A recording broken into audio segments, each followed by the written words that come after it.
Bismillahirrahmanirrahim. Dear students, Assalamu alaikum. Now we are going to start our new topic, that is mutation and its types.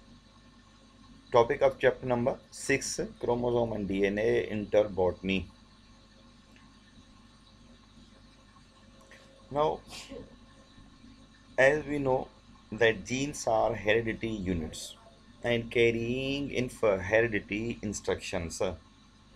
जैसे हम जानते हैं कि gene जो हैं वो हेरिडिटी फैक्टर्स हैं, हेरिडिटी यूनिट्स हैं और वो इंफॉर्मेशन उठाते हैं। इसको हम हेरिडिटी इंफॉर्मेशन कहते हैं या हेरिडिटी इंस्ट्रक्शंस कहते हैं, क्योंकि वो सारे जो इंस्ट्रक्शंस देता है वो जीन ही मतलब डीएनए देता है, और डीएनए का वो पार्ट जो पर्टिकुलर प्रोटीन के लिए पर्टिकुलरली इंफॉर्मेशन देता है, पर्टिकुलर किसी एंजाइम के लिए इंफॉर्मेशन देता है, उस पर्टिकुलर इंफॉर्मेशन देने वाले को हम जीन कहते हैं बाबू। तो इस वजह से वो हमारे लिए proper information. So any change in the genes would also change the instructions। अगर कोई तब्दीली उस जीन के अंदर जो इंफॉर्मेशन लेके आता है, जिसको हम हेरिडिटी इंफॉर्मेशन कहते हैं बाबू, उस जीन में अगर कोई तब्दीली आती है, अगर कोई चेंज आती है, तो ज़ाहिरी बात है इंस्ट्रक्शंस भी तो चेंज हो जाएंगी ना। would also change the instructions for any biochemical reaction। किसी भी बायोकेमिकल रिएक्शन के लिए जो इंस्ट्रक्शंस आती हैं वो इंस्ट्रक्शन भी तब्दील हो जाएंगी, because each biochemical process is dividable into number of successive steps. आपको पता होना चाहिए, और हमें सबको पता है कि जो मतलब के बायोकेमिकल प्रोसेसेस हैं वो डिवाइजेबल हैं, उनको डिवाइड कर दिया गया है किसमें, इनटू सक्सेसिव स्टेप्स में। एक स्टेप आता है, फिर दूसरा स्टेप आता है, फिर तीसरा स्टेप आता है, और इस तरह ये प्रोसेस जो है वो स्टेप्स में डिवाइडेड होते हैं, और each step is controlled by specific enzyme. हमें पता है कि जो केमिकल रिएक्शन है वो डिवाइडेबल हैं डिफरेंट स्टेप्स में, और हर स्टेप को कंट्रोल करने वाला एक स्पेसिफिक क्या है, वो है एंजाइम है। जैसे हमने पहले बात की है हमारे लेक्चर्स में, one gene one enzyme hypothesis वाले लेक्चर में, जो so specific enzyme is controlling that step of chemical reaction and formation of each enzyme is controlled by proper gene, particular gene. जैसे हमने बात की कि बीडल एंड टॉटम ने hypothesis पेश किया था जिसका नाम था one gene one enzyme hypothesis. उसके मुताबिक हर एंजाइम जो है उसकी फॉर्मेशन, उसकी स्पेसिफिसिटी, उसका जो मतलब कि काम करने की सलाहियत है, उसको कंट्रोल कौन करता है, वो जीन करता है, क्योंकि gene is involve in the production of in the formation of enzyme. Enzyme is controlling a particular step of chemical reaction.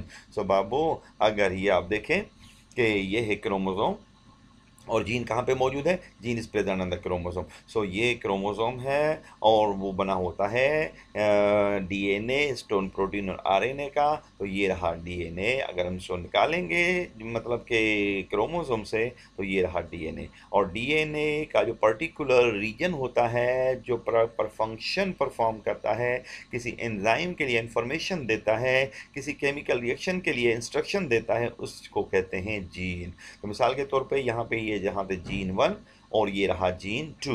मिसाल ये जीन 2 को अगर खोलेंगे, तो अगर डीएनए को अनवाइंड करेंगे, अनकॉइल करेंगे, तो बाबू ये डीएनए जो है बना हुआ है 2 पॉलीपेप्टाइड और पॉलीन्यूक्लियोटाइड चेन्स का बना हुआ है, एक ये दूसरा।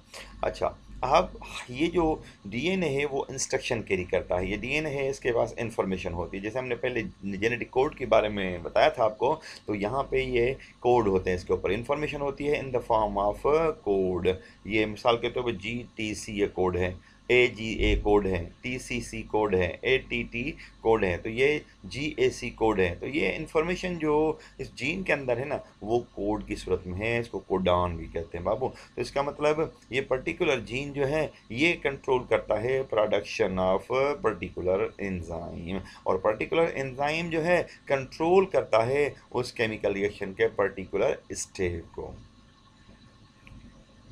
अच्छा, although genes and the chromosomes are fairly stable।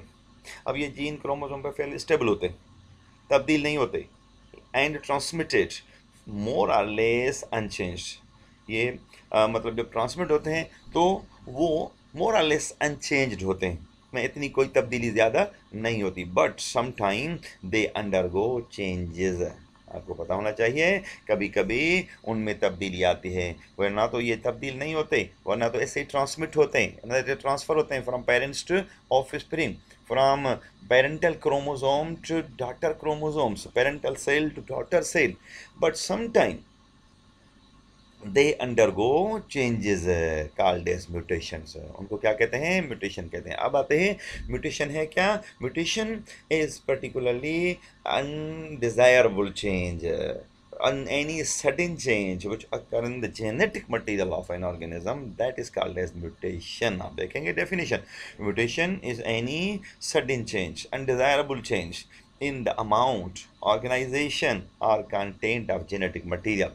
तो उसके अमाउंट में, ऑर्गेनाइजेशन में और कंटेंट में अगर कोई तब्दीली आती है, कोई सडन चेंज आती है, उस सडन चेंज को क्या कहते हैं बाबू? म्यूटेशन कहते हैं।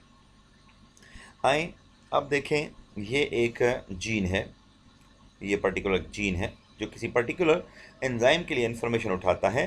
अब अगर इसके अंदर कोई तब्दीली आती है किसी जगह पे, मिसाल के तौर पे आप देखें ATCG, A T के साथ, CG के साथ और TA के साथ, GC के साथ, ये देखें कॉम्प्लीमेंट्री, मतलब कि यहाँ पे बेसिस जो है DNA में पेयर की सूरत में है। अच्छा, लेकिन अगर तब्दीली आती है, म्यूटेशन आती है, यानी सडन चेंज आती है, तो बाबू ऐसे मिस पेयरिंग होती है, ऐसे मतलब कि चेंज हो जाती है। देखो ये कोड सही है, ये देखें ये बेसिस का पेयर सही है, ये बेसिस का पेयर सही है, ये बेसिस का पेयर सही। अच्छा ये देखिए, अब यहाँ पे G के साथ T की पेयरिंग हो गई, वरना तो क्या होना चाहिए? यहाँ पे C होना चाहिए था। ये देखिए आप, ये C है और यहाँ पे क्या आ गया? T। अब ये है तब्दीली, ये है change in the genetic material. अगर ये जेनेटिक मटेरियल में तब्दीली आती है तो बताओ मुझे कि अगर ये प्रॉपर किसी भी मतलब के एंजाइम के लिए प्रॉपर इंफॉर्मेशन उठाता है नॉर्मली, तो अब बताओ मुझे क्या ये इंस्ट्रक्शन सही है? अगर ये इंस्ट्रक्शन सही नहीं है तो बताओ मुझे क्या वो जो proper formation of proper particular enzyme होगी, अब बताओ मुझे वो प्रॉपरली हो सकती है? नहीं हो सकती। इसका मतलब यहाँ पे तब्दीली आ गई। So there are two types of mutation. Mutation के दो टाइप होते हैं। Number 1 chromosomal mutation, number 2 gene mutation. सबसे पहले आते हैं क्रोमोसोमल म्यूटेशन के पास। Chromosomal mutation, when any change occurs in the number or structure of the chromosome। याद रखो बाबू, इसमें when any change occur in the number or structure of the chromosome, chromosome की बात हो रही है, क्रोमोसोम में तब्दीली है, चाहे वो उसके नंबर में तब्दीली हो या उसके स्ट्रक्चर में तब्दीली हो, that is called as chromosomal mutation. इसको कहते हैं क्रोमोसोमल म्यूटेशन। तो any change occurs in the number और structure of the chromosome is called as chromosomal mutation. आओ, the changes which occur in the structure of the chromosome are called as chromosomal aberrations। ये याद रखो कि चेदो छा तो बाबू, the changes जेके अकर थियन थियूं छा में इन the structure chromosome J structure में, जेके चेंजेस क्रोमोसोम जे स्ट्रक्चर में अकर थियन थियूं ना, उन्हनि खे चइबो अथव क्रोमोसोमल एबरेशंस। ये याद रखो। ॿियो हूंदियूं आहे हेट्रोप्लॉइडी, when any change occur in the number of chromosome, number में तब्दीली अचे, नंबर में तब्दीली हो, उसको हम क्या कहते हैं? हेट्रोप्लॉइडी कहते हैं। वो हम अगले चैप्टर में पढ़ेंगे, चैप्टर नंबर 7 में। लेकिन यहाँ पे पढ़ते हैं कि change occurs in the structure of the chromosome, chromosomes are called as chromosomal aberrations. आओ, how change occur in the chromosomes structure of the chromosome? तो change in the structure of chromosome occurs in 4 ways। कितने तरीके हैं? 4 तरीके हैं chromosome के structure में तब्दीली के। डिलीशन, इसको हम डिफिशियंसी भी कहते हैं। नंबर 2 डुप्लीकेशन और एडिशन कहते हैं, और नंबर 3 इन्वर्शन कहते हैं, और नंबर 4 जो है वो है ट्रांसलोकेशन। चलो इनको हम डिटेल में अगले लेक्चर में पढ़ते हैं।